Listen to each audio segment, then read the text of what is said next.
CIC ഒഴികെയുള്ള വിഷയങ്ങളിൽ ലീഗുമായി ചേർന്നു പോകാൻ സമസ്തയിൽ ധാരണ. സമസ്തയിൽ താൻ ഉൾപ്പെടെ ഭൂരിഭാഗം പേരും ലീഗ് പ്രവർത്തകരാണെന്ന് ഉമർ ഫൈസി മുക്കം. മുസ്ലിം ന്യൂനപക്ഷ പ്രശ്നങ്ങളിൽ മുജാഹിദ്, ജമാഅത്തെ ഇസ്ലാമി തുടങ്ങിയവരുമായി സഹകരിക്കുന്നതിൽ തെറ്റില്ല. CIC വിഷയത്തിൽ പാണക്കാട് സാദിഖ് അലി ശിഹാബ് തങ്ങൾ പരിഹാരമുണ്ടാക്കണമെന്നും ഉമർ ഫൈസി മുക്കം റിപ്പോർട്ടറിനോട് പറഞ്ഞു. ഉമർ ഫൈസി മുക്കത്തിന്റെ പ്രതികരണം കാണാം ആദ്യം. പൊതുവായ വിഷയത്തിലൊരു പൊതു പ്ലാറ്റ്ഫോം എന്ന നിലയ്ക്ക് മുസ്ലിം ഉമ്മത്തിൻ്റെ പൊതുവായ കാര്യങ്ങൾക്ക് വേണ്ടി മുസ്ലിം ലീഗ് പ്രവർത്തിച്ചാൽ അത് നല്ലത് തന്നെയാണ്. അങ്ങനെയാണ് മുസ്ലിം ലീഗ് പ്രവർത്തിച്ച് പോകുന്നതും.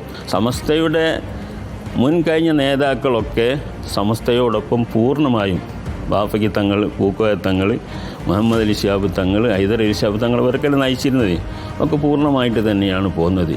ഇപ്പം VS രഞ്ജിത്ത് നമുക്കൊപ്പം ചേരുകയാണ്. Welcome back once again VS Ranjith.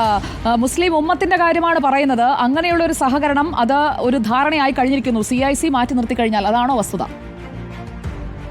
അതായത് സമസ്തയ്ക്കുള്ളിലുള്ള ഉൾപ്പോരും അതുപോലെ സമസ്തയും ലീഗും തമ്മിലുള്ള തർക്കവും അത് അനുരഞ്ജനത്തിൻ്റെ പാതയിലേക്ക് എത്തുന്നു എന്നുള്ളതാണ് നമുക്ക് ഉമർ ഫൈസി മുക്കത്തിൻ്റെ പ്രസ്താവനയിൽ നിന്ന് മനസ്സിലാക്കാൻ സാധിക്കുന്ന ഏറ്റവും പ്രധാനപ്പെട്ട കാര്യം.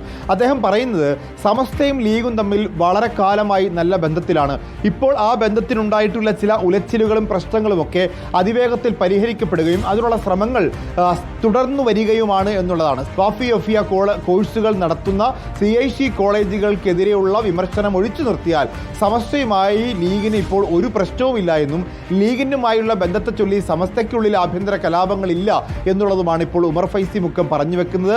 ഇവർ തമ്മിൽ ഒന്നിച്ചു പോകാം, സമവായത്തിലെത്താം എന്നുള്ളൊരു ഘട്ടത്തിലാണ് ഉമർ ഫൈസി മുക്കത്തിൻ്റെ ഈ പ്രസ്താവന ഉണ്ടാവുന്നത്. പക്ഷേ ഇവർക്ക് കീറാമുട്ടിയാകാൻ പോകുന്നത് CIC ആണ്. ഹക്കീം ഫൈസി അദ്രിശ്ശേരി ജനറൽ സെക്രട്ടറി ആയിട്ടുള്ള CIC-യുമായുള്ള ബന്ധം പാണക്കാട് സാദിഖ് അലി ശിഹാബ് തങ്ങൾ ഉപേക്ഷിക്കുമോ അതോ CIC-യെ സമസ്തയുടെ കീഴിലേക്ക് കൊണ്ടുവരുമോ എന്നുള്ളതൊക്കെയാണ് വരും ദിവസങ്ങളിൽ കാത്തിരുന്ന് കാണേണ്ടത്. ശരിയാണ്. ധാരണ അനുസരിച്ച് എങ്ങനെ പോകുമെന്നറിയാൻ നമുക്കും കാത്തിരിക്കാം. Thank you VS Ranjith.